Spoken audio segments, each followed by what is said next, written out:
indirimbo ikirango cy'amayekipe ni indirimbo benshi iyo bayumvise batangira kwibuka ibihe byiza. Ni indirimbo ya Manchester United, indirimbo ya Gol.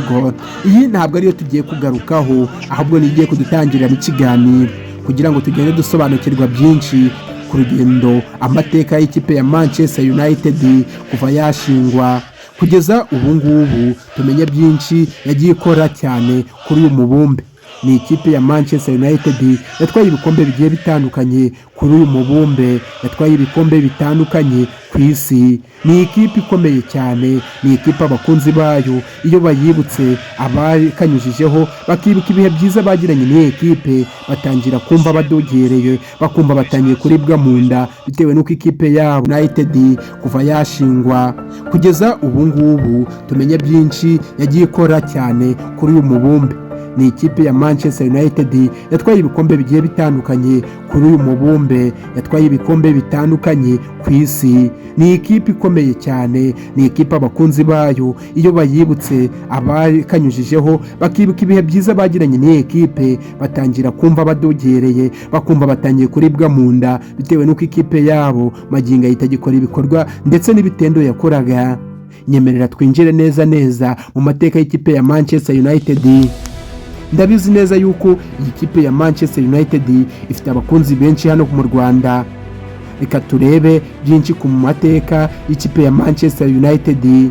Ikaze ku rugendo rw'amateka y'imwe mu ikipe ikomeye cyane mu mupira w'amaguru ku isi. Ndavuga Manchester United.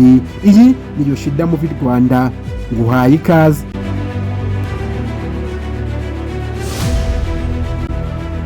Manchester United imwe mu makipe akuze cyane kuri uyu mubumbe w'isi. Ni ikipe ikomeye cyane. Iyi kipe yafonzwe mu mwaka w'1878, ifondwa n'abakozi ba kampani cyangwa se b'ikigo cyatwaraga gari ya moshi. Itangira yitwa Newton Heath. Iyi ekipe y'abakozi ba gari ya moshi mu gihugu cy'Ubwongereza yaje kugwa mu kibazo cya krize, iza guhura n'ikibazo cyo kwibura amikoro, maze mu mwaka w'1902 yaje umuterankunga witwa John Henry Davis ahindurira izina iyi ekipe, maze itangira yitwa izina tuzi ubu ngubu Manchester United. Izina ryakomeje kuba ubukombe kugeza magingo aya, nubwo nta kintu kigikora ariko yanditse amateka atazibagiranwa. Reka dutangire tumenye byinshi ku mateka ya Manchester United. Tumenye shampiyona yitwara, igihe yatwaye shampiyona ya mbere yo mu gihugu cy'Ubwongereza mu 1908. Ikipe ya Manchester United yegukanye shampiyona ya mbere y'Ubwongereza. Iminsi y'ubwiza yari itangiye. Umwaka wakurikiyeho batwaye FA Cup. Ikipe ya Manchester United iyo nayo ibibitse mu kabati, bitangira kuba inzozi kuri bo, ariko ibyo ntibyari bihagije ngo ibe ikipe y'ubukombe. Ibyishimo, inzozi zo kuzaba ikipe ikomeye nibwo byari bitangiye. Mu mwaka w'1945 ikipe ya Manchester United yazanye umutoza w'intyoza wayihinduriye amateka, maze yandikwa ku makipe ndetse yandikwa mu bitabo bigiye bitandukanye by'amateka. Ndavuga Sir Matt Buzz. Iyi ekipe yajemo yahise atangira kuyihesha ibikombe bigiye bitandukanye. Yahigize icyitegererezo mu ruhando rw'amayekipe ku isi. Yaje kubyaza umusaruro abasore cyangwa se urubyiruko, atangira kurufonda ku buryo rwatangiye kwitwara neza.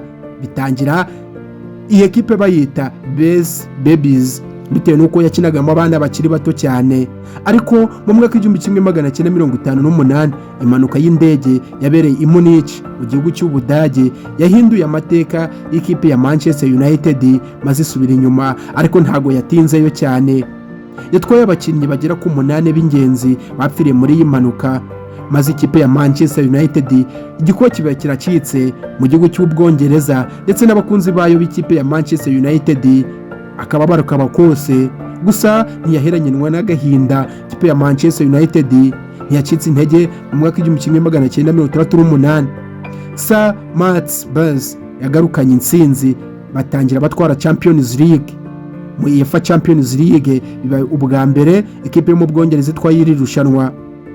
Sir Alex Ferguson we yaje ari umwami karundura, umwami w'intsinzi. nibwo yari asimbuye uyu mutoza wari umaze igihe kinini atoza iyi ekipe. Manchester United mu 1986 haje umutoza utaraboneka mu mateka y'isi, Alex Ferguson, mwite Ferguson uko benshi baramumenye bitewe n'igihe kirekire yatoje ekipe ya Manchester United.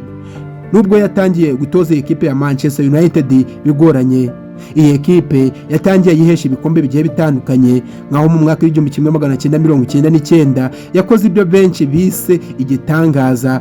Ni igitangaza kidakorwa n'amakipe yose ku isi, ni igitangaza cyabaye maze atwara ibikombe byose bishoboka. Yatwaye shampiyona y'Abongereza, atwara FA Cup, anatwara Champions League. Ibi bituma Manchester United igira Champions League mu kabati kayo zigira kuri ebyiri, byose umwaka wa umwe. Ibyo baye byise treble, kandi Manchester United niyo yonyine yari ibikoze. Sir Alex Ferguson mu mwaka wa 2013 yasezeye ekipe maze ayisigiye amateka. Iyi ekipe yarayitoje imyaka igera kuri 26, ayisigira ibikombe bigera kuri 38. Ibihe ntago bihoraho.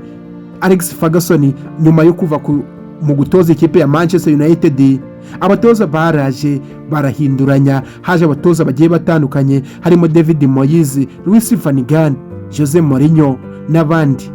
Ibikombe byaragiye birabura burundu, gusa abakunzi bayo, abatoza bagiye batandukanye ntacyo bayimariye.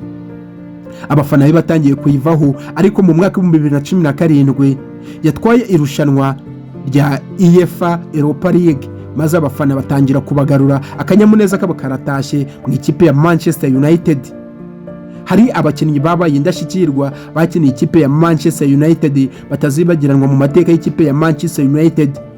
Gerard Best yabaye icyamamare cy'ibihe byose. Uyu ni umukinnyi wakiniye ikipe ya Manchester United maze akoreramo ibikorwa bitangaje ndetse anatsindamo ibitego bigiye bitandukanye. Ryan Giggs ni umukinnyi wakiniye ikipe ya Manchester United igihe kirekire kurusha abandi mu mateka y'ikipe ya Manchester United. Cristiano Ronaldo yabaye umukinnyi w'icyamamare ku isi, dore ko yayigeze mu mwaka wa 2002 ayivamo yerekeza mu ikipe ya Real Madrid yo mu gihugu cya Espagne. Cristiano Ronaldo yayigarutsemo maze ayikoreramo ibikorwa bigiye bitandukanye, ariko nta musaruro yayihaye. Reka dukomeze tumenye byinshi byaranze ekipe ya Manchester United. Manchester United yakinyemo umukinnyi wenyine watsinze ibitego byinshi kurusha abandi, ndavuga Wayne Rooney yabaye umukinnyi w'ibihe byose mu ikipe ya Manchester United. Haciyemo abakinnyi bagiye batandukanye, harimo David Beckham, Eric Cantona na Solskjaer ndetse n'abandi. Uyu munsi Manchester United ni ekipe itari ku rwego rwa mbere nka kera. Ni ekipe yagiye icika intege, abafana batangira kugenda bababara cyane bitewe n'uko ibyo bayitezeho itabikora. Abafana na n'ubu ngubu baracyari yiri inyuma, benshi barayikunda nubwo nta kintu na kimwe igitangaza ngo ikore. Benshi bahora mu marira kubera ko ikipe ya Manchester United bakiyibuka mu mateka ikipe yatwaye ibikombe bitandukanye, ariko kuri iyi saha nta kintu igikora rwose. Bweruka igikombe muri 2017 akaba ari nakiheruka. Dusoza cyangwa se turangiza iki kiganiro, Manchester United ni ekipe y'amateka, ni insinzi, ni amarira n'ibyishimo. Benshi bayibukira kuri rya jambo twatangiriyeho, ni goli. Iyi video wayikunze kanda subscribe, ukoreshe na comment. Niba wifuza ko twazagukorera ikindi kiganiro, twandikira muri comment tuzakubwire ku mateka y'inde ekipe ukunda. Ndagushimiye cyane, tuzahore mu biganiro bikurikira. Jabless.